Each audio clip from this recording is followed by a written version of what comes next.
later.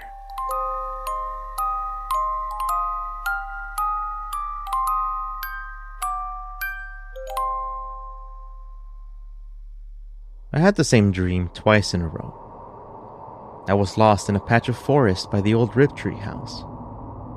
It was run down and almost painful to see that it had been abandoned finally. There was no point to the dream. I merely walked around searching for a way out. But in real life, I knew where the Riptree house was. My friends and I had walked around the yard a few times, scaring and daring one another to knock on the front door.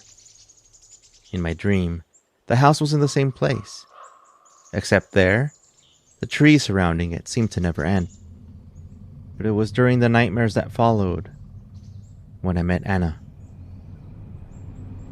I remember that I walked with my two friends up to the front door of the Riptree house. It had a large hole on it, poorly patched by spiderwebs, and a porch that threatened to break with every step that we took. I don't remember which of my friends said it, but one of them leaned his head over to the door and looked right into the darkness through the gap between the broken wood and the dusty spiderwebs, his eyes inching closer but never quite getting to the door. The golden light behind us as the sun was setting made our shadows extra dark against the old wood of the house. But it didn't help me one bit in letting us see inside. As he was leaning closer to the door, everything went quiet. We stopped giggling and froze in place. From inside the house came a soft voice. It sounded like she was talking to someone else. We looked at each other, our jaws opening as the voice went from a mousy one to the sound of a slowed down video so deep that it made my chest vibrate. We ran as fast as we could until we could no longer feel our legs. We knew she was getting closer. We could hear the branches break behind us. One of my friends got ahead of me, and then the second one leaped over even faster, leaving me behind. I could barely catch my breath as I looked down at the dried leaves, my eyes closing, feeling dizzy. Then I heard the voice say, "You're home now." The same nightmares continued, though I lost track of how many there were. They were mostly the same. Sometimes I'd be walking by myself, and sometimes I'd be with other people. But this girl who came from the Riptree house was always there. I dreaded going to sleep. It wasn't until my friend James told me about his nightmares regarding the Riptree house that I started to get even more uncomfortable. James, me, and a few other friends were standing around the front door of the school one day when one of them suggested that we go walk around the woods toward the Riptree house when the topic of James' nightmares came up. James hesitated at the idea, simply saying that he wasn't sure about going because he had dreamed about that place. But we all went anyway, and just sort of scanned the front yard before running away at the sound of someone yelling from the inside. Whoever lived in there didn't like kids going into the property like that. We all knew it, too. James and I lived near each other, and once we crossed the woods and were walking home, I asked him about his dream. I told him I've had nightmares of it too. His dreams were much calmer than mine. In his, he walked around the property like we normally did, except there was a girl by the front porch. She'd wave at him and he'd wave back, but then she'd stand up and float toward him, with a long dirty white dress dragging against the dirt and leaves of the front yard. Startled, James would try to leave the front yard, but couldn't. The house somehow was fenced up or had a huge wall, and he was now trapped inside. She looked weird, man, James would tell me. Her pale, scratched-up face and dark eyes would stare right at me. Yet I tried to run, and instead I simply crouched down against one of the trees and covered my face. I've had them a few times. Does she ever say anything? I asked. Well, she asked me for my name. She said her name was Anna. I think I told her my name back, but I'm not sure. What does she sound like? I asked. See, that's the thing, he said. She doesn't sound like a girl. Well, sometimes she does. Most of the time she sounds like a regular girl our age, but when she gets angry, she sounds like an animal. I don't mean a dog or a cat. I mean like a lion or a bear, just really weird. At the time, I thought about telling James about my nightmares in detail. But seeing how much it bothered him, I kept things to myself and said, I dreamed that we're exploring the house and get scared and run. Oh, he said, I thought you'd say something scary too. Phew. Of course, I didn't lie to him when I told him we'd run away. That's what I did in most of my nightmares. But after that day, the nightmares only got worse. I was walking by myself up to the house. I think I was looking for something. The wooden boards creaked as I walked up to the door. The hole there had been patched up, but this time, the door was slightly open, enough to let me peek inside. I tried not to touch the door as I leaned in, adjusting my footing by taking the tiniest steps I could. Right across the door was a staircase. To the right and left seemed to be 2 living rooms with old couches. The left one had the fireplace and chimney. I scanned the place as best I could before a shadow moved in front of me. I took one step back, keeping my eyes glued to the inside of the house. You are home now, I heard from behind me. Chills ran down my back as I turned around and saw the girl James had told me about. One of the panels broke from underneath me as I tried to run away from the laughter. The laughter of Anna. That's when I woke up. In my nightmares, Anna would sometimes walk down the staircase, and other times I'd only hear her voice. But one of the things that really bothered me was when, as I was running away, she would say in a very deep voice, James will live here too. Soon after that, I told James about my nightmares, and he told me even more about his too. In both of our dreams, Anna looked the same and sounded the same. She'd come from the same place and mentioned the same places. But it wasn't until one of those trips to the Riptree house that we made one of the strangest discoveries. See, the place in real life wasn't abandoned. We had gotten yelled at enough times to know that. It seemed like forever the last time you had been there with our other friends. The yard was like a little park for us. It had big stones and pathways to what seemed like a dried-up creek. Nobody knew where the front yard started or ended.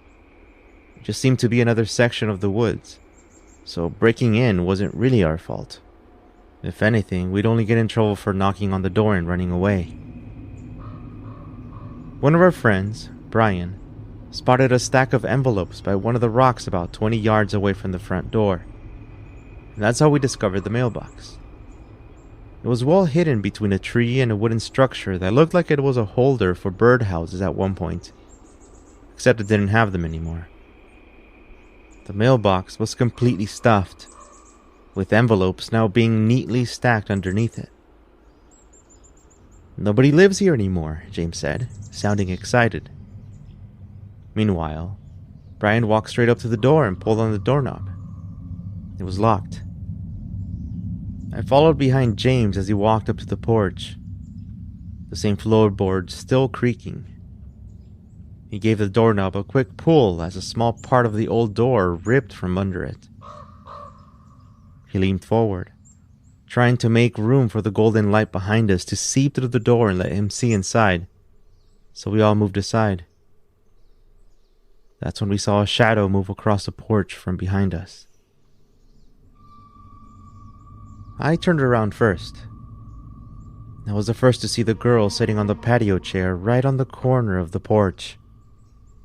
She was facing toward the yard, appearing not to notice us. Sorry, Brian said. We're leaving. James and I looked at each other. We both recognized the stained dress and the dark hair. Slowly, she turned her head toward us.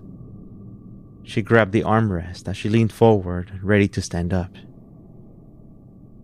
James started running first, and Brian followed close behind him. But as I took the first step forward, my foot went right through one of the boards, scraping my leg up to my knee.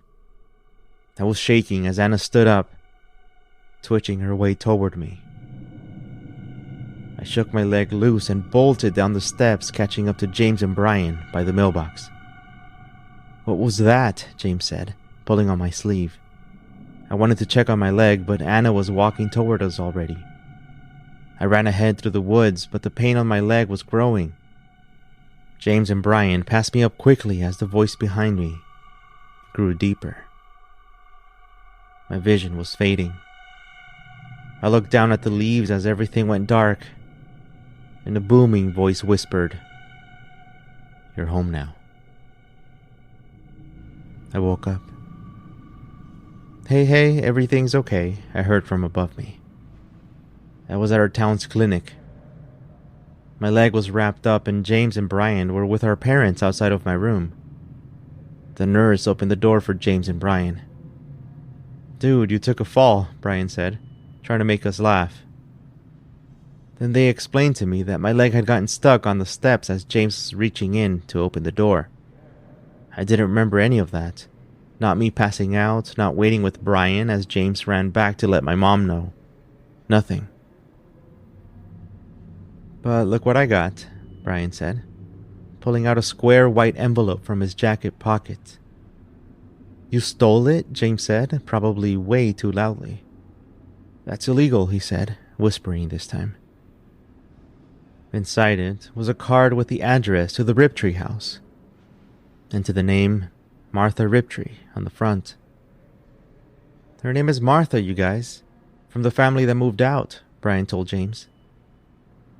Without saying anything else, he opened it as James and I thought of things to say to Brian. He always had the strangest ideas of the group. Then he pulled out a greeting card as James and I looked at each other in disbelief as the photo slipped out and fell to the floor. There she was. It was a girl, Anna, smiling next to an older woman at the yard of the Riptree house. Then Brian read the following words out loud. "May Anna rest forever in our hearts. I'm so sorry for your loss."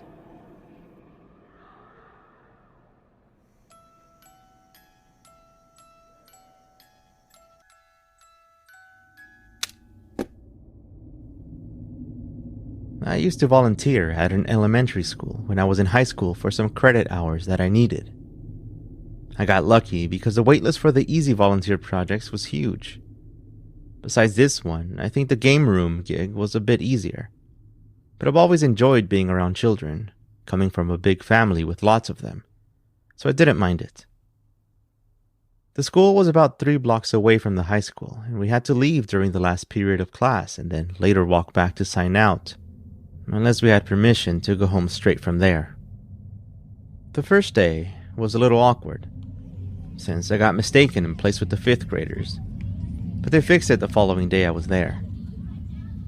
I'll always remember the first time I met some of those 1st graders.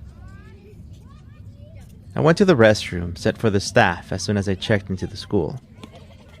But on the way to the classroom, as I passed some of the other bathrooms at the end of the halls, I heard screams echoing from the inside of one of them. And suddenly a small group of children ran out, almost tripping over each other. One of the girls was crying while another tried to comfort her. The bathroom man, they yelled. I tried to quiet them down, but it was completely useless. They came up to me, wrapping their arms around my legs and hiding behind me, trying to peek out into the bathroom entrance. They were so loud that one of the teachers came out of the classroom to ask what was wrong. "What class do you belong to?" she asked one of the girls. "Mrs. Burson's," she replied, pointing at the classroom door, but then whispering something about the bathroom man. The teacher didn't say anything else and didn't even acknowledge me standing there.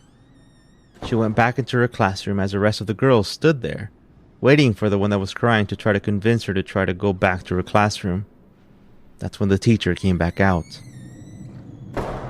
As I stood around, confused as to what to do or who to talk to, right in the middle of a school with classes in session, I heard footsteps behind me. It was one of the men from the front office. He was wearing a suit of some sort and looked at me and then looked at the other teacher. Her eyes met mine for the first time as she signaled for the man to come closer to her. I tried to inch away from the situation, the little girls now walking slowly toward the other end of the hall, when I heard the teacher say to me, "Young man, wait right there." I stood there, trying to decide either to step closer to talk to them or not, but the teacher put her hand out, stopping me in my place. Something was happening. That's when we all heard a sound coming from the bathroom, like a type of whirlwind, growing louder and louder. We all looked at each other, but as I was closer to the bathroom, I quickly stepped forward and asked, "Hello?" The noises stopped. Then I heard the sounds of toilets flushing. The man walked up next to me, knocking on the door that was stuck open on the inside part of the restroom. "Hello," he yelled out. No response. He turned to me and asked what was happening, to which I simply shrugged and said that I didn't know. We stood there quietly for a few awkward moments while the teacher stepped in to check the restroom for herself, and coming out a few seconds later. Then she said she was going back to the classroom and left. The man then asked me to walk with him back to the office, which I did. But on the way there, he said that the teacher was suspecting that I had something to do with scaring the girls while they were in the bathroom.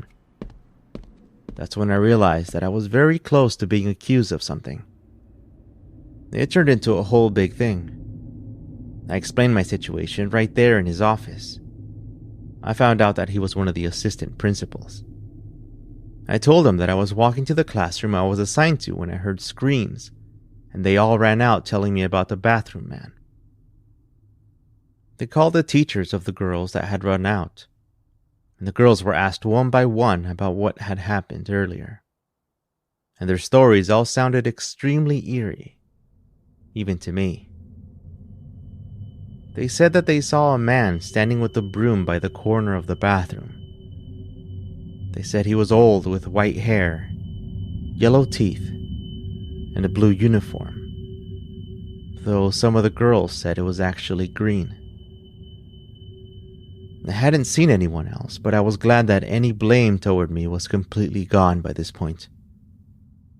That man said they would sort it out, and he apologized, blaming the situation on the children's overactive imaginations. One of the girls was in the classroom where I was assigned to do my volunteer work, and she recognized me right away.